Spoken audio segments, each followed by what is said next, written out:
एक बहुत सुंदर छोरी देखी है मैंने और तो ले जावे आई हूँ माँ, चल मेरे संग। ठाकुर जी बोले कौन सी छोरी है? बोले अपने बरसाने में। बोले बरसाने में भानु बाबा की छोरी राधा रानी। पूर्णमासी बोली हम जाने तो तू सब है, बस बात बनावे। लाला माँ सबरी चर्चा कर रही है तो देखनो चाहे एक बार। तो वो सबरी तो यूँ कह रही तुम कैसे उछल बल के ले आओ, लेकिन लाला तो तुम्हें बता दूं स्पष्ट बात, तू मेरे संग राजी राजी चलो चल। वहाँ पे सबरी सकीन को तो दिखा लाऊंगी, तेरो ब्याह है जाएगा, बढ़िया प्रेम ते रहियो। फिर मनसुखा बोलो ऐसे नहीं जाएगा लाला हमारो, पहले मेरे काजी भी छोरी बताओ, जब मेरो ब्याह भी पक्को बताए दोगी तब लाला जावेगा और मैं संग जाऊंगा। पूर्णमासी बोले तो बिल्कुल ना लेके जाऊंगी। मनसुखा बोलो मैं तो जाऊंगा लाला, अकेले छोड़, यशोदा मैया ने जिम्मेवारी दे रखी है हमें, लाला एक क्षण के काज भी अकेलो नहीं रहेगा, हम तो संग जाएंगे। पूर्णमासी बोली अब लाला देख देरी मत करे, रात है जाएगी फिर सब तो ढूंढेंगे, तू जल्दी चल मेरे संग बरसाने। और माँ सबरे तेरी प्रतीक्षा कर रहे हैं। ठाकुर जी बोले नहीं एक बार यूँ बताए तो मैं कैसा लग रहा हूँ? पूर्णमासी बोली लाला बहुत सुंदर लग रहा हो, बहुत चोखा लग रहा हो, बिल्कुल एकदम बढ़िया।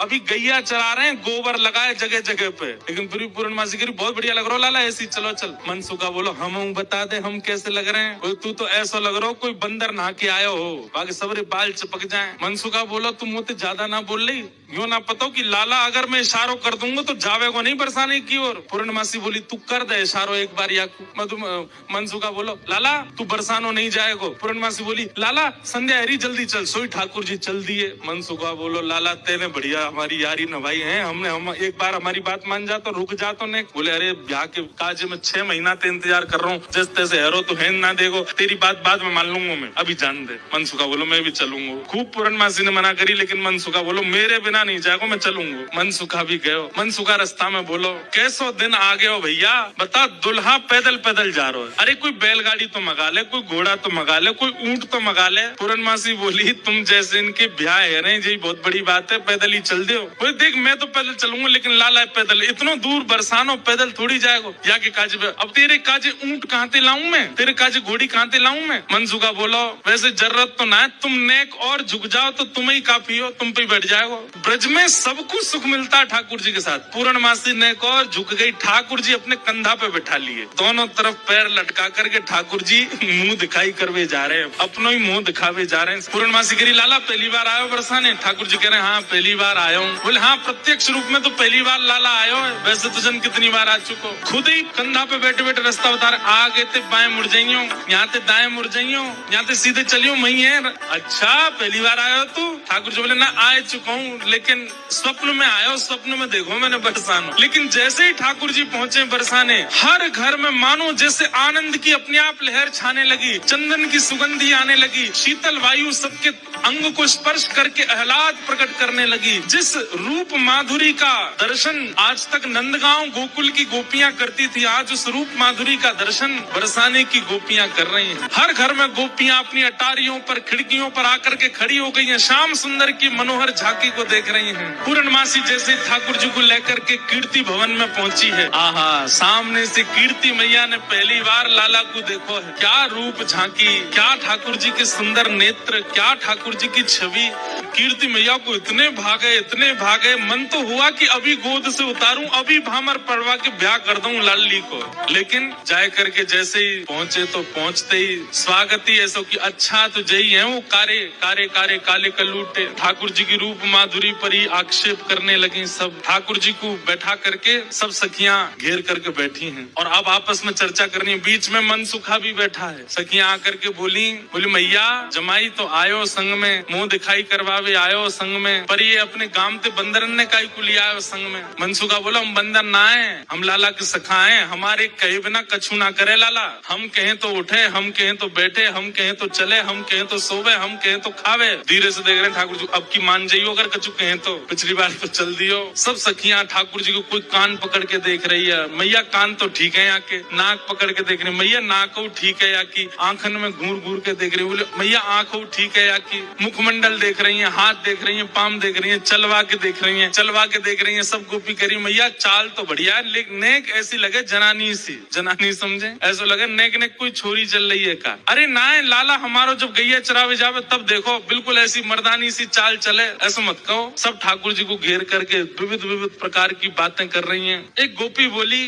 लाला तुम बाकी सब चीजन में तो ठीक हो, लेकिन फिर चोरी काय को करो। ठाकुर जी बोले हम चोरी ना करें, ये सबरे ब्रजवासी मक्खन निकालें, दूध घी दही सब इकट्ठो करें और कंस को जाकर के दया में, तो कंस के यहाँ जावे से रोकें, वहाँ हमारे चोरी करें। और मक्खन की चोरी, दूध की चोरी, दही की कोई चोरी है? चोरी तो आभूषण की होयो करे। तभी एक गोपी बोली हमने तो ये भी सुनी है कि तुमने किशोरी जी की मुंदरी चुरा ली एक बार। ठाकुर जी बोले अरे ये तुम्हारे घर पे जो मलाई दूध आदि सब खाए ना, ये गोपीन के घर पे चोरी नहीं भैया, उनके जप तप को फल मिला उन्हें कि मैं उनके यहाँ चोरी करवे आया हूँ। मैं तो यहाँ ब्रज में जन्मा हूँ। मुंदरी जो हमने चुराई वो तेरे पति की नहीं, तो तू मत बोले हम ते की कौन की चुराई कौन की नहीं चुराई, हम दोनों एक हैं। तुम कहा जानोगी यह बात? अरे तू हमते का पूछ रही है? ये श्यामाजू तो नित्य हमारी है, ये सदिनते हमारी है, इनके संबंध में इतनी जांच पड़ताल और पूछ तूछ तुम कर रही हो? अरे ये तो सदाते हमारी है, या मैं पूछने की कहा बात है? सब सखी बोली हे कीर्ति मैया, जमाई तुम्हारो सर्वगुण संपन्न है, बोलवे में हूँ आगे, उछलवे में हूँ आगे, चोरी में हूँ आगे, सब चीजन में निपुण है। इतनी देर से बात बना रहे, कभी मनसुखा कचुके, कभी गोपी सब कचुके हैं। सब गोपियां बोली भैया देखो ये मेल बन नहीं रहे हो ब्याह को। बोले क्यों ना बनो? बोले बात यहीं आके अटक रही है कि लाला तुम्हारो कारो है, हमारी किशोरी जी गोरी है कमल जैसी, उनके सामने जो भोरा कितनो बुरो लगेगो, बगल में बैठो कैसो लगेगो, या हमारे तुम तो यहाँ से ले जाओ। ये कितने मुस्कुरा के सुंदर लग रहे हो, पर किशोरी जी की आती इनकी सबरी मुस्कुराहट फीकी पड़ेगी। सब सखियां कह रही है बोले ले जाओ अपने लाला कहीं और ही ब्याह कर लो। तुम मनसुखा कह रहे हैं क्या? जैसी संध्या है जाए सो कमल मुरझा जाए, अपनी पंखुड़ी ने समेट ले, ऐसे ही लाली आपकी कितनी सुंदर हो, कितनी खिली कमल सी हो, लेकिन लाला के आते ही इनके समस्त तेज को, समस्त योग को, समस्त बल को हमारो लाला ले लेगो, ऐसा है नहीं। पर मनसुखा कह रहा है, मनसुखा कह रहा हूँ हमारो लाला जैसी लाली के बगल में बैठेगो, सबरो तेज तुम्हारी लाली को अपने अंदर ले लेगो। ठीक है हम अपने लाला ले जा रहे हैं। और जैसे ही ठाकुर जी को हाथ पकड़ करके मनसुखा ले जाने लगो, दो चार सकीन के मुख मुरझाए गए, तो मानो जाते जाते कह रहे हैं मन में पछता हूँ मैं, अब भी समय बोल दो तो हम रुक जाएं, लाला ते ब्याह करा देंगे श्री जी को। हमें पता है मनी मन तो आप सब लोग ये सोच रहे हैं कि आपकी किशोरी जी से भी ज्यादा सुंदर आपको वर मिल रहा है। जैसे ही हाथ पकड़ करके ठाकुर जी को मनसुखा ले जाने लगो, बरसाने थे, इतने में ही सखी गई और भीतर से किशोरी जी को लेकर के आई। मनसुखा कह रहा हूँ मेरो लाला मेरी बात माने, अब मैं कह रहा हूँ चल लाला देख मेरे संग नंदगाम जा रहा है। ठाकुर जी जा तो रहे थे मनसुखा के संग, लेकिन जैसी किशोरी जी आती दिखी ठाकुर जी तो वहीं स्तब्ध रह गए। मनसुखा खींच तो ही जा रहा हो, ठाकुर जी हिल नहीं रहे, वहां से सामने देख रहे। लाला कहा वे कौन को देख रहा हो? ठाकुर जी तो दूर से ही बलैया लेने लगे, तरण तोड़न लगे किशोरी जी को देख करके। किशोरी जी को देख करके ठाकुर जी तो मुस्कुराने लगे और वहीं स्तब्ध रह गए। किशोरी जी देख के ठाकुर जी रुक गए। सब सखियां बोली हाँ मनसुखा ले जा लाला नंदगाम ले जा, चल रही लाला चल मेरे संग। ठाकुर जी बोले तू चलो जा, मैं तो ना जा रहा हूँ, मैं तो यहीं रहूंगा, श्री जी के सन्मुख ही विराजूंगा मैं। मनसुखा बोलो लाला आज तेने मेरी 2 बार नाक कटवाई है, एक तो तेने पूर्णमासी के सामने कटवाई, दूसरी अब सकीन के सामने कटवाई दे। बोले तेरी तो नाक कटेगी, मैं संग चलोगे मेरो तो संबंधी कट जाएगा, तेरो ब्याह ना है, तू तो चाहे कि मेरो नहीं हो, मैं तो करके आऊंगा ब्याह, तू चलो जा। और वहीं किशोरी जी जैसे ही आई हैं, आहा सेज पर ले जाकर के किशोरी जी को बिठाया, सुंदर सिंहासन पर किशोरी जी बैठी हैं। और तभी ठाकुर जी बगल में आकर के बैठे। जैसे ही ठाकुर जी आकर के बैठे, सब बरसाने की सखियां गोपियां कीर्ति मैया सब नजर उतारने लगी, आरती करने लगी। आहा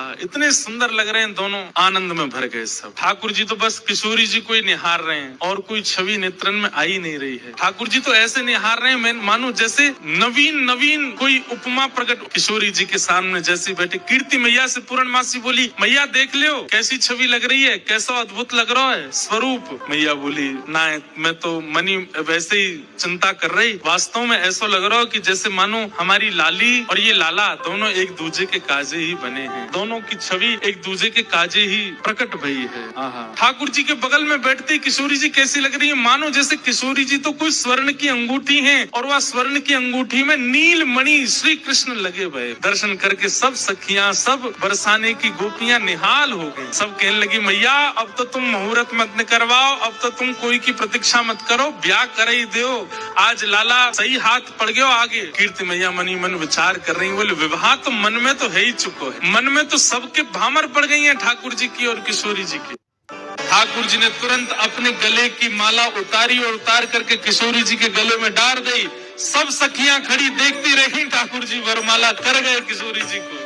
ठाकुर जी देखे सवेरे ते है गई हमें आए भय, कभी हमारे रूप की परीक्षा, कभी हमारे गुण की परीक्षा, कभी हमारे नाम की परीक्षा, तो परीक्षा ही करते रहेंगे, हमारा ब्याह तो कराएंगे नहीं।